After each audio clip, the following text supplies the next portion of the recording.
Então, pessoal, vamos dar continuidade aqui à nossa aula sobre o Brasil República, que também é chamado de República Oligárquica, e a gente vai falar aqui então das principais características da política no período. Esse período ele é chamado também de República Oligárquica.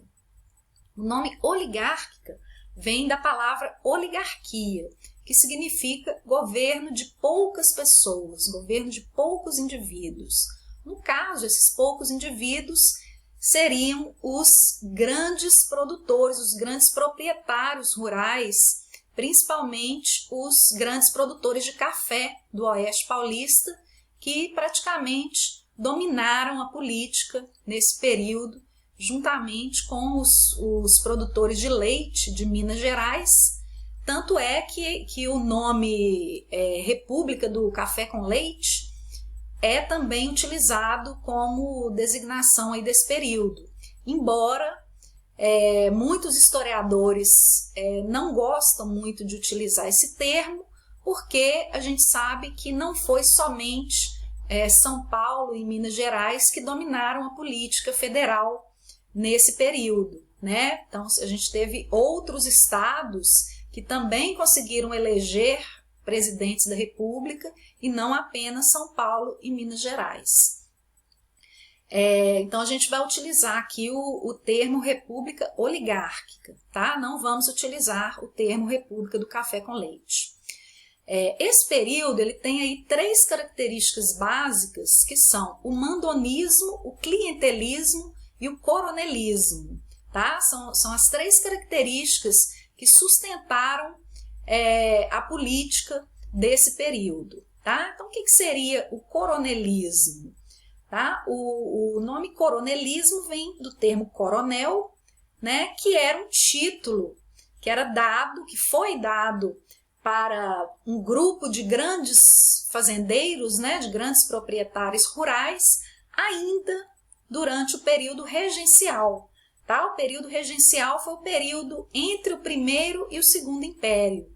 Tá? Foi um período aí bastante conturbado politicamente, né? Foi um período onde houve muitas revoltas que pipocaram aí ao longo de todo o país, né? Então o governo regencial ele concedeu para esses grandes proprietários o título de coronel da Guarda Nacional. Para quê? Para que eles pudessem auxiliar o governo federal na manutenção da paz e da ordem no país. Ou seja, eles recebiam a patente, né, de coronel e tinham então que, em contrapartida, garantir para o governo federal que ali nas imediações onde ele vivia não ocorreria nenhum tipo de revolta contra o governo federal, tá?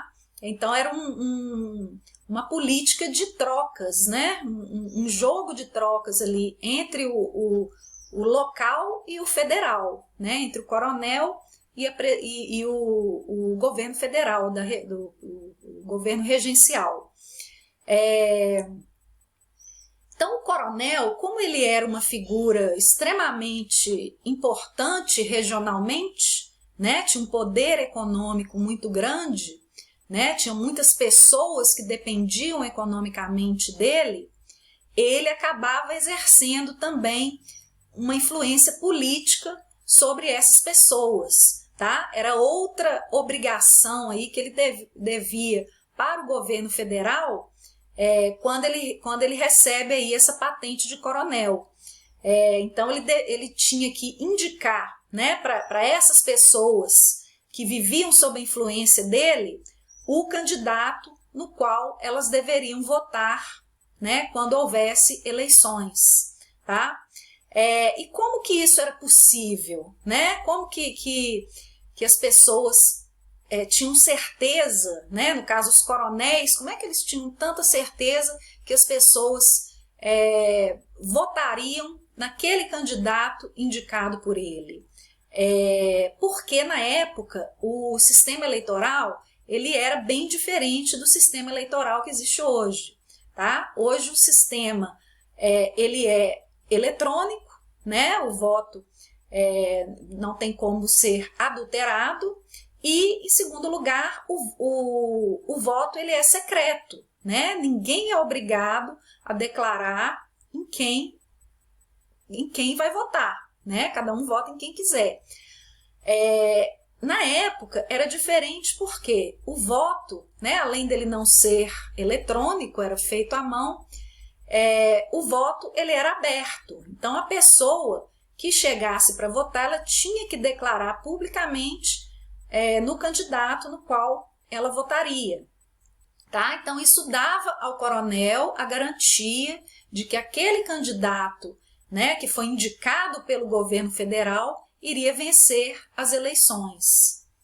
Tá? Então eu trouxe aqui algumas imagens, algumas charges, para que vocês possam compreender melhor isso tudo que eu estou falando. Tá? Isso aqui é uma charge bem famosa aqui desse período do Brasil República, que mostra o voto que ficou conhecido como voto de cabresto. Tá? O que seria o voto de cabresto? Era o voto onde o indivíduo ele era forçado a votar naquele candidato que era indicado pelo coronel. Né? Aqui a gente tem um político, né, que está puxando aqui esse burrinho aqui, como se o burrinho fosse o eleitor, tá? Não sei se está dando para vocês verem, aqui está escrito eleitor, aqui atrás, na roupinha dele. Mas essa charge, né, a gente tem que tomar um cuidado para não interpretá-la de forma equivocada, porque, num primeiro momento, a impressão que tem o político ele está chamando o eleitor de burro, né? Já que ele está sendo representado como um burro de carga, né? Está sendo puxado aqui. Mas, na verdade, o que ele quer reforçar aqui nessa charge é a questão da manipulação, né? Ele está puxando aqui a rédea, né, do animal e trazendo ele aqui na urna, né? Para que ele pudesse votar naquele candidato que foi indicado por ele, tá?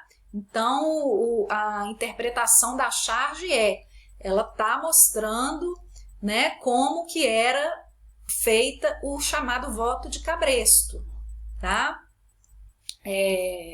Vamos ver aqui mais uma aqui, tá?